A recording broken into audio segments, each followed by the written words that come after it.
Hello and welcome to Royale Without Cheese, our bi-weekly podcast in which we discuss both the classic and the unknown of art and popular cinema from then and now. We are your hosts, me, Leonardo Miranda, Miguel Laido, Hey, hey. hey, and Tomás Ferreira. Hey, hey, hey. As part of our Christmas special, today we talk about Little Women. But before any ados, don't forget to subscribe, leave a comment, or simply give us a like. Little Women is a 2019 American coming-of-age period drama written and directed by Greta Gerwig. It is the seventh film adaptation of the 1868 novel by Louisa May Alcott, chronicling the ups and downs of the March sisters' lives during the 19th century. The film received critical acclaim, with particular praise for Gerwig's screenplay and direction. Among its numerous accolades, the film garnered 6 Academy Award nominations, including Best Picture, Best Actress, Best Supporting Actress, Best Adapted Screenplay, and Best Original Score. Do you like lists? Winning for Best Costume Design. No doubt, a very well-received family film. But what did RWC truly think of the misadventures of these 19th century gals through the eyes of Frances Ha? Fellas, what do we say? I say that was the most New Yorker way of saying Francis Ha. Frances I Ha. think, or was It's a Chicago? New York film. It's a New York film. Is it not? Through the eyes of Francis Ha. You got it? And she's much more than Frances Ha to me and to you and to all of us. She's also Patrice in No Strings Attached with All Natalie right. Portman and Aston Kutcher. Is that a Noah It does it all. Baumbach film as well? That's not, Or no? well, no, Not. Right. some random studio comedy, Okay. romance comedy, Romance. romantic comedy. But yeah, Little Women. Little Women. Mike and I, back in 2019, we really liked the film. You know, we had I remember having this very strong reaction to the Yeah, film. this is a good film, man. Yeah, it's a very heartwarming film, you know, very cozy film, very well done in its editing and its writing. I really like the question of how do you approach an ensemble piece, you know, with an ensemble cast, you know, and how do you, especially when you're also meddling with the question of space-time, and so you're jumping in between past and present, you know. So how to do the setup right has to introduce these key characters that are the March sisters, and with that, the emotional and thematic core of the film is interesting. And the way she has about it is really go down this very well laid staircase that starts far away from home in the real present, you know, where you have the realism of the adult life, basically, which you're fighting against, you know, romanticism and the reality, the crude reality of responsibility in adult life. And we start with Jo, you know, with the hardships of being a writer, poor writer in New York, and then we go from there to Amy, which is the sister. She has this tension, conflict, you know, closer conflict with, you know, her living in Paris and debating with the woes of love in between marrying for wealth or marrying the guy, you know, her childhood crush, which is Laurie, who is Laurie. And then from there we start going back home, you know, inward, and we go almost to the place of the past, and yet the place of the past is different. It's a bleak present. We go to Meg, Emma Watson's Meg, you know, where she's the one who's already confirmed to be married, and happily so, and yet she's the one who confirms as well the image of marriage being this economical proposal that Aunt Marge so forebodingly always describes, you know, and sure enough, she ends up in this marriage that she's happily in, but, you know, in poor circumstances. And then you have, of course, finally, Mike's Beth, you know, playing the piano. And before she is introduced, you just see their home for the first time, and the piano kind of going through the many corridors and the visions, all empty, no other sisters, just her alone. The one that was this innocent girl, no big dreams, no big ambition, no kind of The martyr. you know, the martyr, so to speak, of the story, but also always a reminder of the family, the unity, the coming back home, so to speak. And yeah, because everybody else has this big dream, so to speak, or this big place where they see themselves in the future. Her, not so much, or she doesn't really voice it. So she's always this place of purity and innocence, of togetherness that you come back to. And not And just so that's that, I mean, interesting. Play the piano. yeah, I mean, in that sense, she's the closest to her art form in a sense. Comparing to her sister. I mean, as you said, or maybe she says it as well. she does it for herself, the do it for yourself. Yes, yes. And it's never, I'm painting this for whatever reason, or I'm writing to make ends meet, which is also fair and a real reason to do it, and at the time, especially because they're poorish. So, it's in a sense she's kind of also shielded from this reality of having to do her art form to pay the bills. But the reality is that as a younger sister, she really does do it for the sake of the art alone. And in that sense, she's the one that does it the best because she's freed from whatever constraints the other ones have.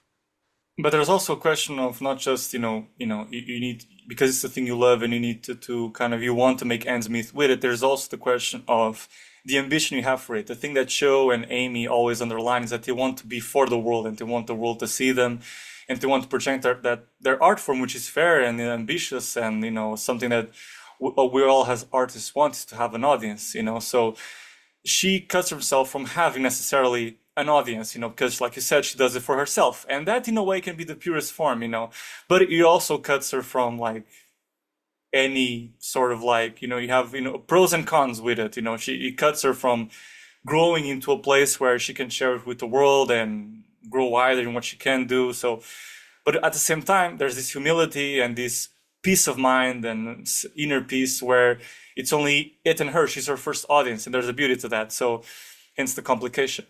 But yeah, Well, I I don't really think like how that's the film starts. So, just sure, what?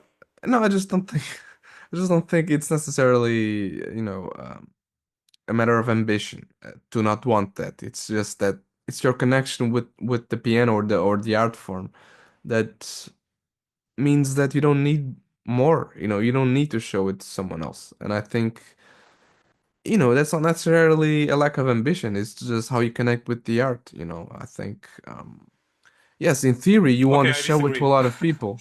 That I fundamentally disagree with what's being said, but Yeah, fine, but I but but understand if it. but if you want to show it to a lot of people, that's your interpretation of what you want to do with the art that you're doing, and I Which think that's which is perfect. nonetheless something. You still connect with the art. You still do it for yourself. You are also your Why are first we speaking audience as if she always. only does it for herself? It's not true. She has a profound impact on her sisters and that man who lost the daughter. That's true. Like it's not just for That's herself. I don't true. think that's fair to say. There's Yeah, always but that I side. think I think at the core, she's not thinking like I'm gonna put a performance or I'm She's not Exactly. gonna. thinking big stages. She's But not no, but thinking I'm just go away saying the from way home you and you guys were speaking is as if she like is secluded away and no one hears her play ever. But it's No, no, not no. true. Like it's more that she doesn't share with people beyond the ones close to that's her. what I mean. Yeah, I yeah, mean, she's secluded exactly. in the sense that she doesn't leave Yeah, yeah, Massachusetts. yeah. It's within that realm of things. But of course, she has an impact Yeah, exactly. on the family, on her family. That's her and them are her audience. But But it's she doesn't leave. it's an indirect way of influencing other people because it's the people that are around her that she can't escape from in a sense. I mean, it's the people in the house. So if she plays, the other people play and are influenced by her. I mean, it But never I don't. seems like a performance or listen to me play or even when she goes to the Mr. Lawrence's house, she But does it the alone. impact. She's not there. Yes, of course. I'm not denying there's an impact.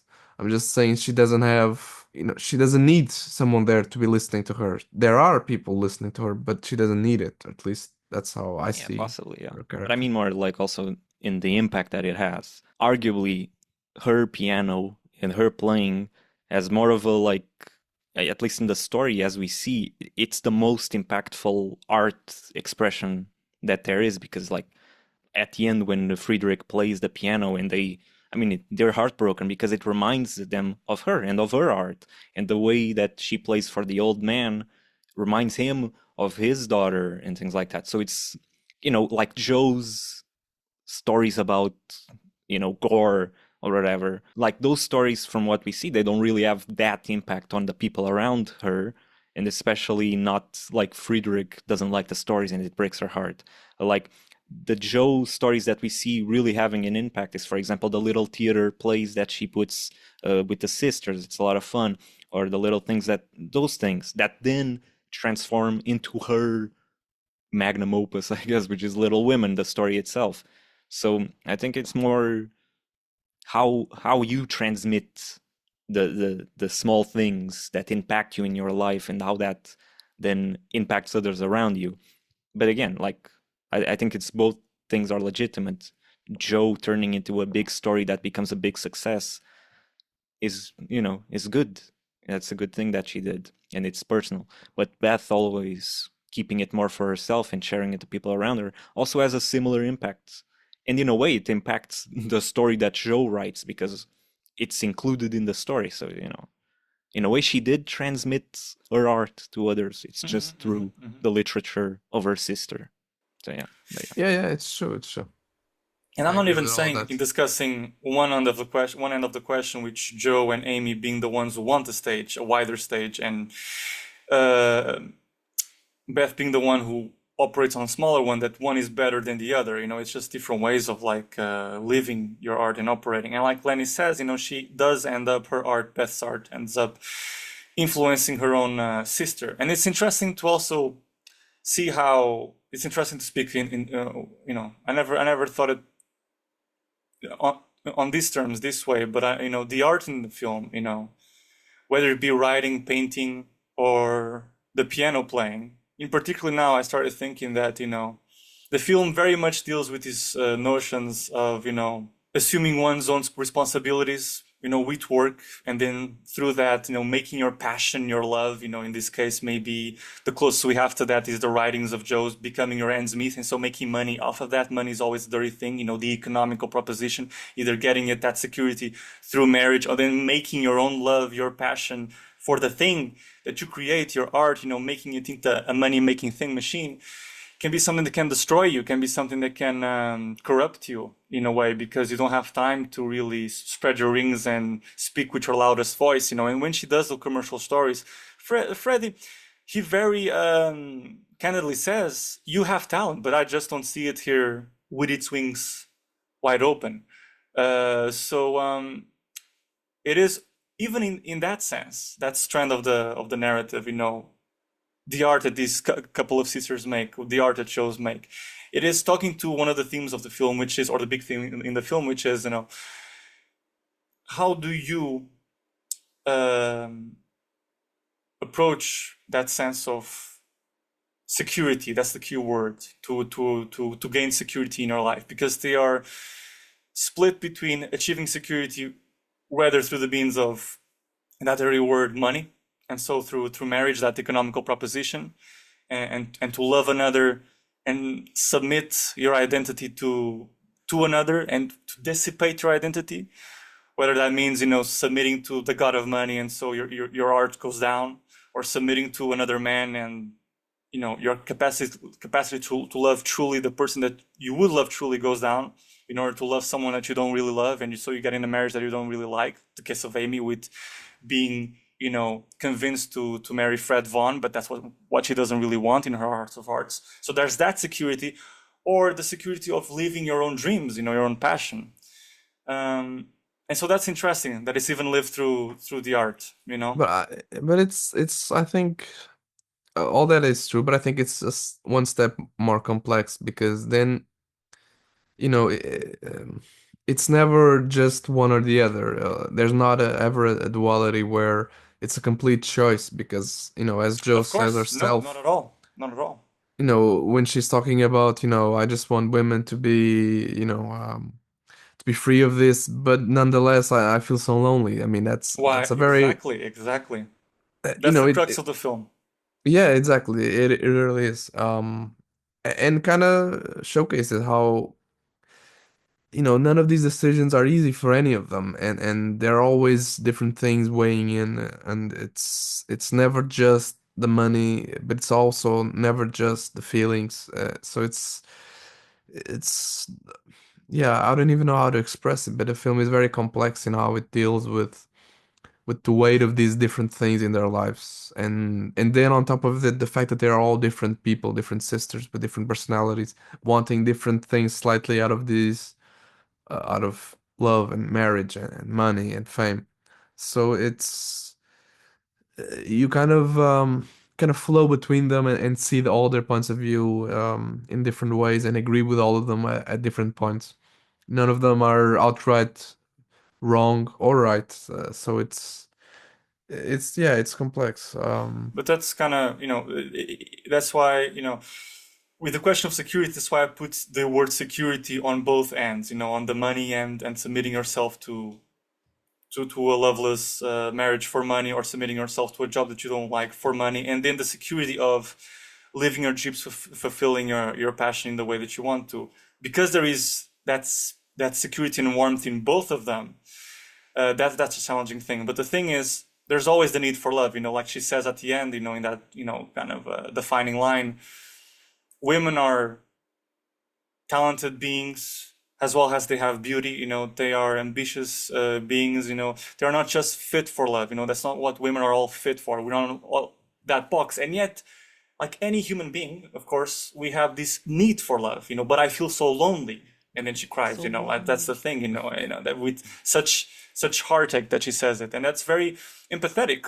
Whether you are a man or woman, you can hear that cry. But of course, particularly for women, in particular in that time, you can see that the constraint of the positioning where you are kind of pushed to be, that you need to be in a marriage, that you need to kind of fit into these roles to have some sense of happiness, some sense of security. But then yet, and she wants to pursue against all that stuff, against all those rules, against all those instructions. She wants to pursue this life of a spinster, as she says, to have independence, to fulfill her authorial and sense of self dream, which is her identity, her core nucleus. The thing is, and so she says, almost like shutting herself off, I'm going to do this and I'm going to forget everything about love. But she can't. And that's the dilemma, right? That's the complexity, because she needs it. And not just, she needs it at the same time. Not just the dilemma. But I think that's, it's the challenge of the film and the challenge of obviously the women at the time. And not just at the time, really, but I mean, the overall, issue that the film deals with is, how do you portray this common sense of, yes, I need to have my independence, but I'm still human and I still want love. So it's how do you deal with the rationalizing of this problem, of yes, there's a way towards being independent, but without missing out on fundamental human emotions. So, and without seeming like you're betraying whatever movement that was happening or whatever feelings of independence you were experiencing as well. And I think that duality is the most interesting. How do you express the common sense of just wanting both things and it being fair to want to have both things? And ultimately, the practical answer to that, is how do you break Jo March? Because how do you show the complexity of that? As you were saying, she has been such a devout character to her own dream, her own identity of pursuing being a great writer for the longest time, while her sisters one by one surrendered to different dreams, different things. Meg, being the one she admires, the older sister, ends up married, something that she does not want. No, you shouldn't marry to a man, you should be independent, all that stuff. And then Amy, catches on her dream, which was to go to Europe. So she doesn't have that. And so little by little, she becomes alone. She kind of, how should I say this?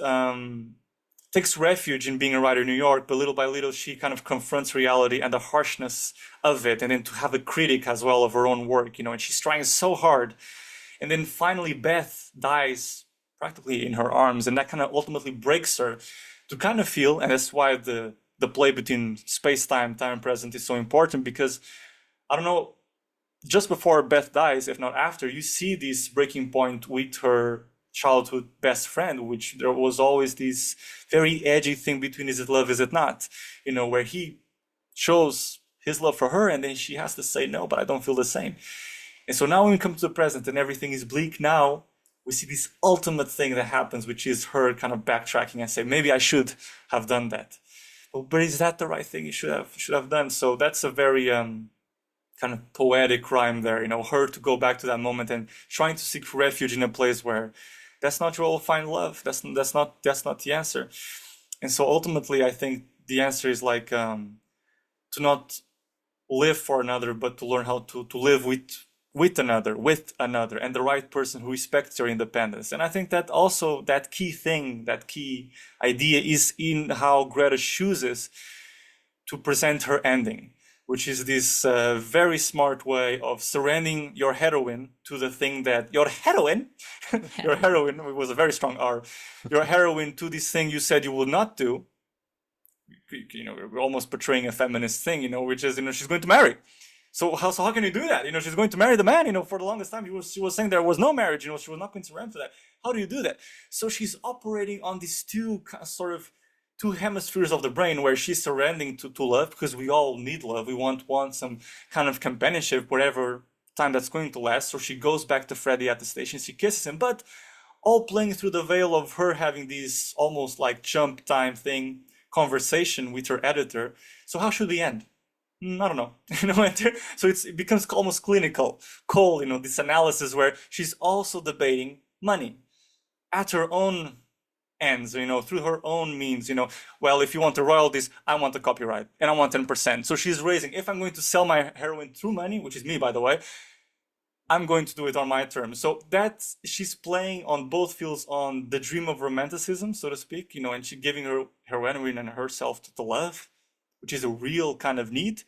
All the while the complexity of being your own, bowler hat self, who fulfills your independence. And that's tricky. And I think it was a very nice way to kind of wrap the ending, answering both things, the independent self, but also the one who needs somebody else, who needs to marry, so to speak, I I appreciate it on that level, but I'm not a big fan of the ending personally, because it's like, the movie's so, despite, that back and forth between almost like the metatextual level of the story that she's writing, like it's still a real story that I'm feeling and that I want to, the emotional catharsis. And then by the end, it kind of, for me, it undermines the emotions, because suddenly when there's an emotional peak for Jo to finally, at least get some love in her life, which I want to see, it cuts to a discussion over the mechanics of plot. And it's just like, for me, suddenly destroys the emotions that I'm feeling. Oh, really? That's But I understand the intention. I just don't think, for me, it just doesn't help. It just doesn't. That's fair. I can see that. Just suddenly I feel like, oh, you are a piece of shit for wanting Jo to be happy and have a moment of fantasy in her life. How dare you? And like, come on, man. You wrote the story. You wrote the script. You made the mechanics this way, and now you're destroying them. It's okay. Like, I get the point, and like from a more conceptual point of view, like it makes perfect sense.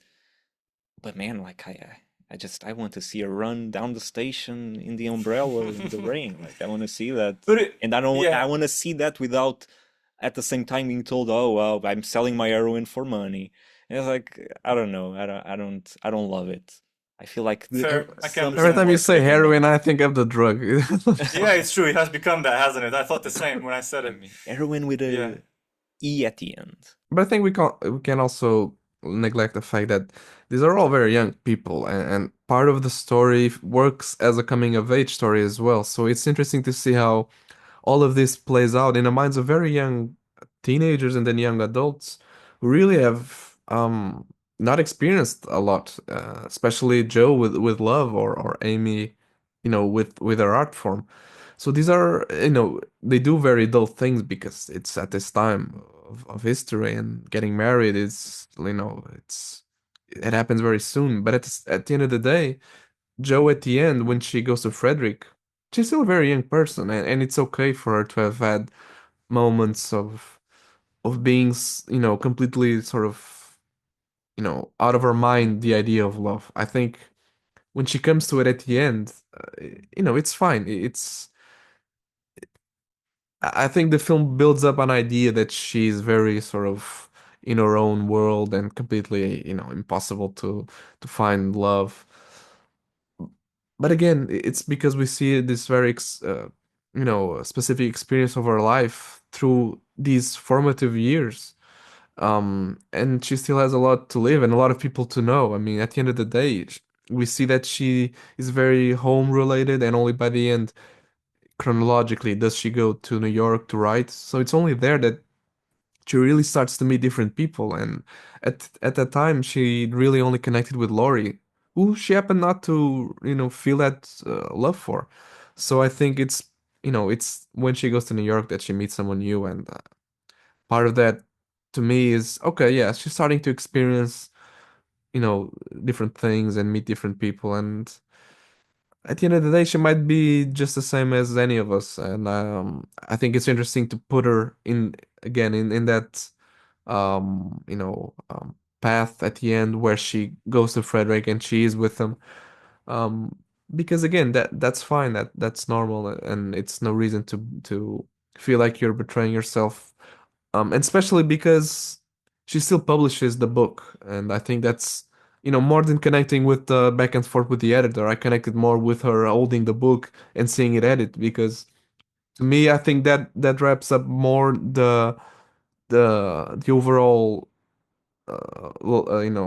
narrative line of her being able to publish something rather than the back and forth. Because even though that's important to me, it speaks more of, when she actually sees the book come out, and she did it.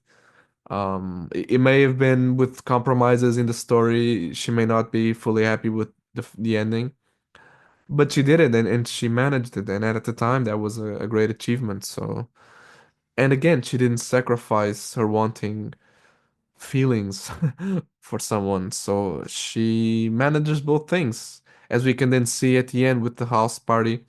Friedrich is there, and we know that at the time that she has already published the book. So I think it's a nice way to see both these aspects of our life come together.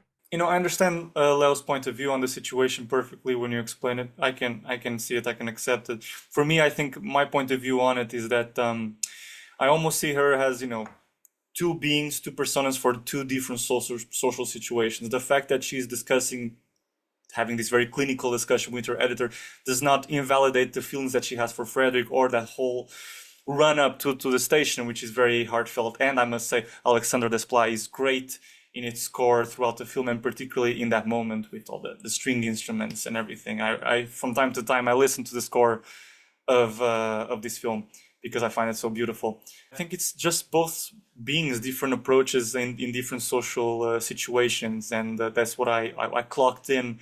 So I understood who she was in that moment with the editor, and I understood who she was in that moment with Freddie. It's an interesting film, and particularly as well, it's also an anomaly in terms of period pieces, in the sense that it's a cross between what it is, in terms of being a period piece in the past, set in the 19th century, all the while it has this modern hipster feel almost, which is a very 2010 word. We don't hear it nowadays so much, but this indie this indie power kind of thing, against conformity. And it's very much in the way that people talk. It's not restrained. It's not very formal at all. And there's very much Francis Ha energy in it, and a humor to it that really breaks things through the informal. For example, when you have Jo meeting Laurie for the first time at this little ballroom where she goes with Meg, and she says, "Oh, Europe, that's capital, man." No, she doesn't say "man," but it's almost like you could make that an appendices, at the end of the sentence. It's funny, and just the way they dance. He suggests us to, I think we can arrange something, and dance outside of the ballroom so they can't be seen. There's a level of like, this is a little bit silly if they've done in real life. Like, is there any risk to the situation? Oh my God, we were seen outside the windows. Not really, but okay, it's fun and kind of romantic. They are dancing away. There's a kind of David Bowie energy to all of it. Also because the way they are dressed, and this is ingenious in the costume design, which won an award, for best costume design at the Oscars, is that it has no compromise with formality as well. It is very much the hipster thing, kind of a collars up, unbuttoned, this big pattern, these colorful pattern scarves, these bonnets kind of thing, that she wears. At one point she wears this kind of, it's not a scarf, it's like a lens, red ribbon thing. When she's discussing like with Laurie on the hill, and kind of I don't rejecting know how to his say love. it And in really English. interesting. Yeah, I think well, A it's a small kind of this red scarf, ribbon yeah, thing, sort a of. small scarf which she has around the neck with the knot, and then she has this kind of a blazery jacket and Hmm. another kind of vest. Very informal, very kind Very of cool. open, very patches, cool, would be the word. So I felt that very much in the film upon the first watch and in every subsequent watch since then. And I feel it really does one thing very important, which is to connect a modern audience with something of old, which when you make a period piece, all that you want is to kind of reflect the fact that human emotion across time has remained the same, and human behavior has remained the same, these desires, these fears, these insecurities, these doubts. And so the greatest way she did that through form was to do this in the dialogue, in the costume design. I think it was very well achieved, and it creates And not this just resonance. not just that, I think another element that makes it so unique for period pieces is that they don't age. I mean, the way they portray Ah, yeah, themselves in different yes, yes, periods, very well spotted, it's yes. always themselves just acting more childish. And I think you can tell that the most with Amy. Um, Very good, very good, Yeah, very good. it's the Florence most Pugh really challenging pulled it one off. as well because it's such a difference. And all yeah, of the but little that's true. details of behavior. There's one moment in one of the earlier scenes where Florence Pugh, there's this all one of the great characteristics in the film is this cacophony where you have this whole of actors, 5 to 7 actors in a scene, and they're talking and saying different things at the same time. The camera needs to cut in between them, and must be chaos. And then you have these little things where one is saying something, but the other person is already focused on some other action, some other behavior, and Amy, Florence Pugh, kind of sits down and starts playing with her nose. I don't know. I think you should be yourself. It's such a small detail, but it's so rich. I think to the character that she is being the most childish one. I think. I think that actually reinforces what I was saying before because the fact that they always seem themselves truly as actors throughout the time periods kind of makes you forget that they're aging, that they're not the same people. And I think part of that is reinforces what I was saying before, where you forget that they're very young and that they're still young adults with a lot to live still and a lot of experiences to go through. So yeah, I think that was a nice. I think that helps because It does. I agree. you always see them in the same way, very young and very naive almost. Hmm. In that respect, what helps is definitely the color. Being obviously that the past is in its golden Yeah, sunlight that and that often makes a very difference, colorful. but since It makes the that editing also very. constantly jumps, it's also easy Mhm. to then let go that suddenly we're back to a certain time because it constantly shifts. Even the house shifts. I mean, the house, those wallpapers and wood becomes blue, actual painted blue, when in the past was like red. So it's really a physical change of the house, and everybody wears blue, that kind of like those shades of color or green, Yeah, it may be like very nature cool colors. So it's very interesting. yeah. And the structure of the film is amazing. Like, I think the structural change is super intelligent and just highlights that constant, like, back and forth that they have and how things in their childhood that were being discussed are still having such reverberations in the present. Namely, like with you were speaking with Meg, the idea of marrying for money or marrying for love, and how she does marry for love, and then we see the consequence of that is you struggle financially a lot in seeing her go to those balls, like looking for a richer guy, presumably to marry, to find love that will bring that security, and then contrast that with her current marriage or current love, which she loves a lot, but that doesn't undermine the the struggle. I think it's very intelligent to highlight that. And then I think also what the structural change brings is that confrontation between Laurie and Joe at that beautiful open field at the sunset, like that comes right at also at like a very towards the end of the film, whereas the normal structure of the story it would be more way like at the middle point, like in the 90s film it's more in the middle of the film, and it feels like a lot more natural the way that Greta does it, like because it's such a emotionally strong discussion and so crucial to the characters' development and how they've grown closer and also grow far apart from each other, It really is super well placed at that moment, I think.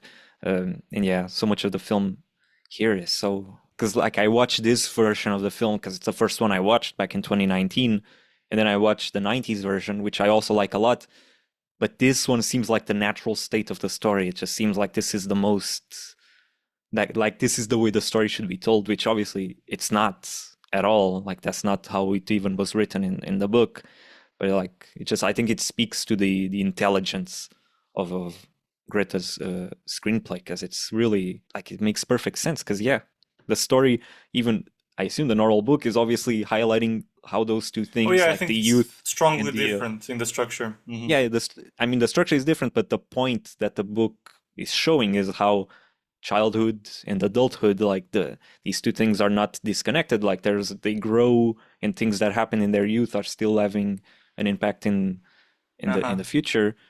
But in the book, it's linear, so you just see it over time. Whereas here, she's really highlighting the things side by side, and I think obviously the most beautiful example of that is with Beth and her death, and how she uses just patterns and the repetition of patterns to just completely fucking emotionally destroy you with like just a turn of Laura Dern and It's suddenly true. Beth isn't as Yeah, there. yeah, You yeah. know, that's just it's very structural, but it's for the point of emotion, and I think that's really good. Mm-hmm.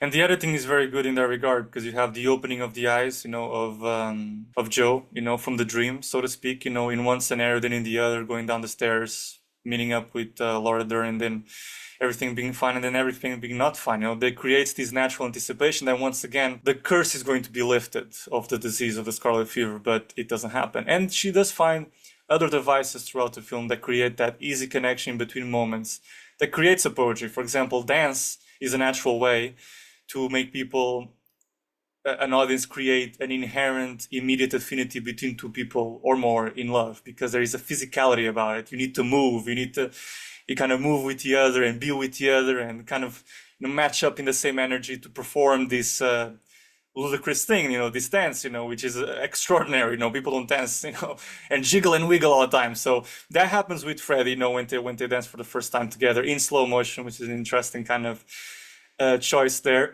And then there's a transition from that to the ballroom, the first episode in the past, where all the girls, or at least Meg and her, go to that ballroom and she meets Laurie. And then the transition from that to the ballroom in Paris, where you have Amy meeting up with Laurie, and he comes in late and drunk and awful. And so then you have also the progression from that to the succession of these girls having a spar, a discussion, a confrontation with their either future or present better halves. From there you have Amy discussing with Laurie, then you have Joe and Freddie, when Freddie confronts her with criticism about her current commercial short stories, You're and then just a finally you have critic. Meg. But no one will forget Jo March, the world will forget her. I don't And then doubt. you have finally Meg against John at home, after she bought the silk. So she's always kind of picking one up and then hooking another hook and then another hook, and like it's a little like chain. That's what I mean that it feels like the natural state of it because it feels like yeah, this is very literary almost like the connections that are being created. Yeah, but even just little things like there's a moment where Laura Dern's character went to the other house where there's the sick family, and she arrives at the home and she stops by the like the door, and she like she prepares herself to hide the sadness and try to come to the family, which then is the exact same thing that Joe does when she's coming down the stairs and like before meeting Amy and Laurie again now that they're married. So even just little details of things like that, rhymes that I think are is very nice, and it creates the feeling that you feel, which is like this family is super connected in everything, and everyone is influenced by each other, and which then is what like the perfection of that is the fact that she writes a book about all of these experiences. And it highlights, how, all of these experiences rhyme and they experience the same things, but in different times. I mean, it really puts forth that idea that, these are human experiences. They all go through at different times in their life. And I think oftentimes seeing one thing exactly after the other, even though they are very chronologically separated, really, allows us to understand that much better than in a more linear way. So yeah, I agree. It's really like a masterclass of editing. I really do agree. Yeah. And I have to say, on another theme of or topic of conversation, it's also very interesting to see this great, generous understanding of like both genders, not just the women, the little women in the film, but also the men, in a very Little man. humorous way.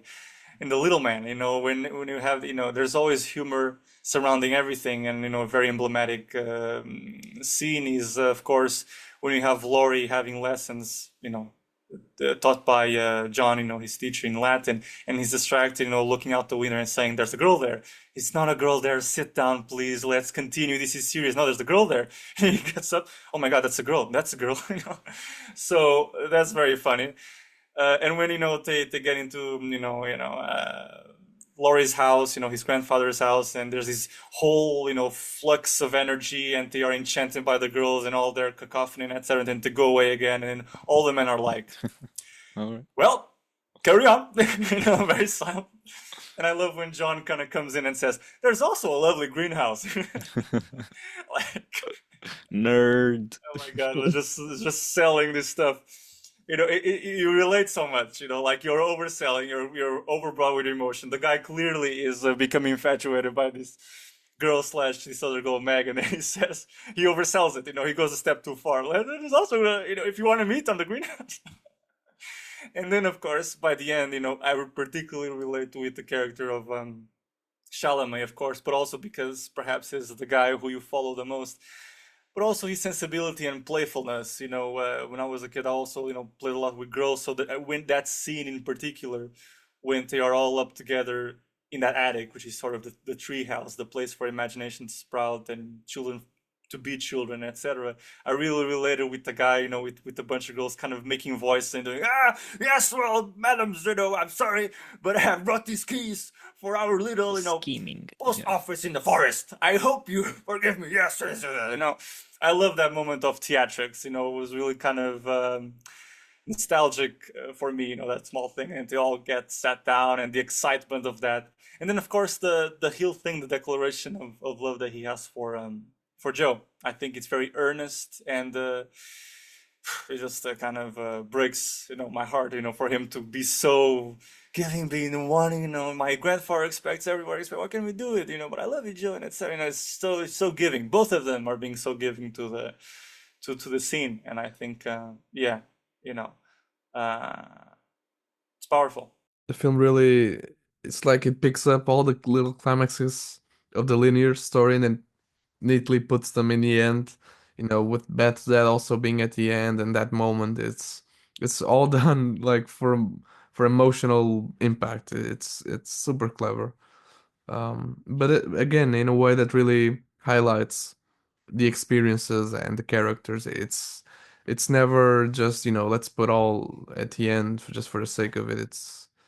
It's very well timed. It feels very organic. Uh, yeah, I think it would take like a whole another episode or more just to go through all the little bits of editing that we can Yeah, it's establish true, and it's the true. way that things are built and connect for different characters. It's a world, so it's really well done. I wonder if anyone will ever do a version of this story where Joe and Laurie end up together. 'Cause Huh. that's always been the thing. Like even at the time of Louisa May Alcott, that's what like the people wanted. Are Joe and Laurie gonna end up together? Is that gonna happen? And like obviously that wasn't even her intention. Uh, Mm-hmm. I think like Friedrich in the original story is like a much older man, like a quite old man. And even in the 90s version, it's Winona Ryder is Joe, and It's Gabriel Byrne, I Friedrich think. Yeah. is Gabriel Byrne. Which is like it's a decent middle term. Which is yeah, he's much older than her, obviously, but he's a very charming man. So it's not creepy like in the 33 version, which is Hepburn and some old guy. Like it's just creepy. It's just Right. very weird. uh, Wow. yeah, but like I think the reason Louisa May Alcott put that was almost like it's a compromise. It's very much the way the film addresses it at the end. That Friedrich character was created specifically so that Joe would have someone to end up with, because that's the needs of the time, was that she end up with a man because like they want to see that, they want to see romance.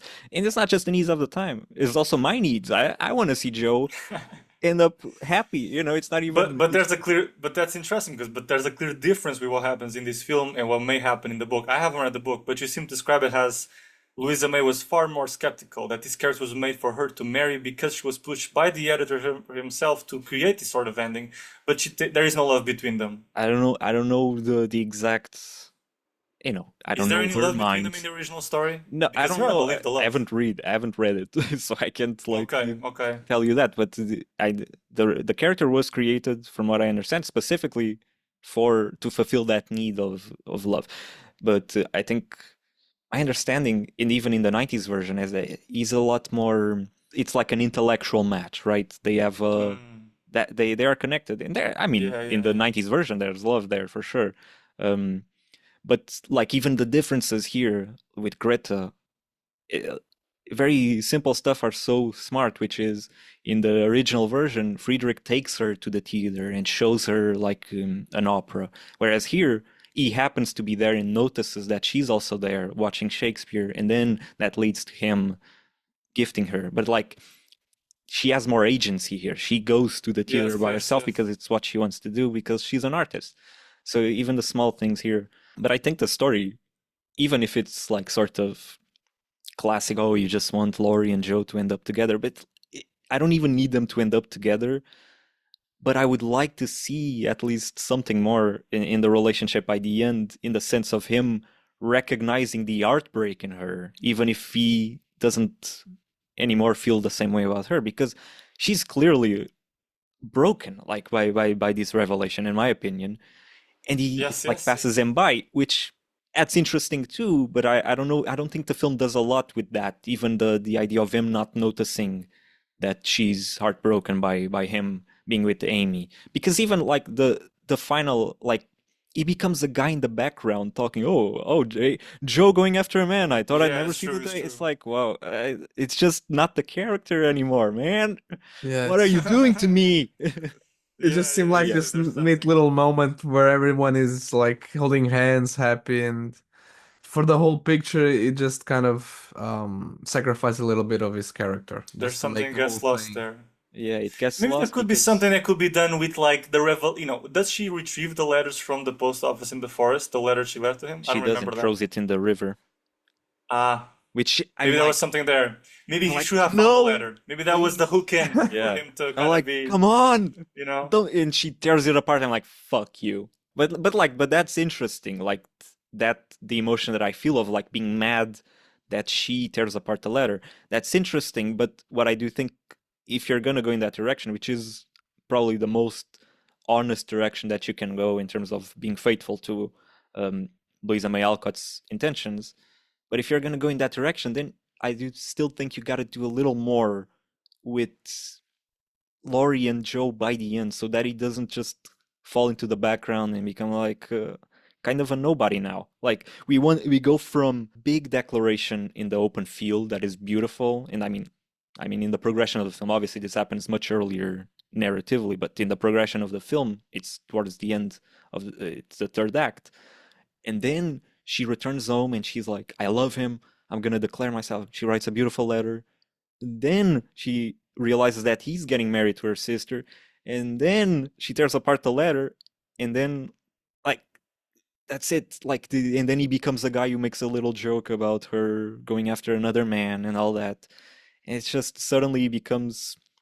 It's like he There's didn't like some their connection locked up suddenly is kind of energy that wasn't lost. fulfilled. Yeah, Yeah. yeah. There's Uh, also a scene of them in the attic speaking, yeah, yeah, like Yeah, yeah. where exactly. But I feel that that scene was the scene where Leo Yeah, wanted exactly. something. That's Yeah, the scene where I'm watching. I'm waiting for like a something look of that it's recognition, between them, something. only between them, that is something that like a clear recognition in each other that, you know, when he loved her, she didn't love him, and now that she loves him, or at least thinks she loves him, he doesn't love her. But it's not really what they address.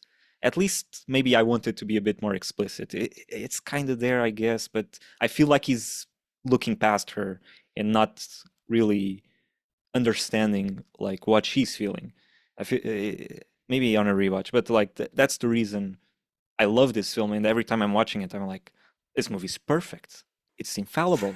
But then I And then get towards that the moment. end, and then that's why. That's why every time I Fuck. watch this film, I'm like, No. no, there's something missing. But but I think that like, the movie's amazing, and it's my own like just wanting a more neat, I can see it. romantic, Yeah. plot line to be developed.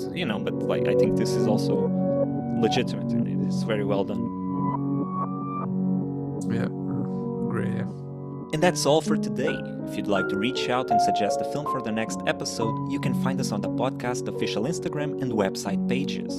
Feel free to subscribe, share this episode, or simply give us a like.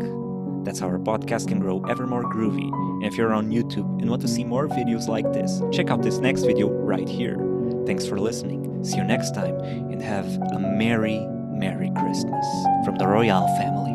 Merry Christmas, everyone. Oh. That was a hot ho ho. That was a sexy That Santa. was a horny ho ho. It was like ho ho ho.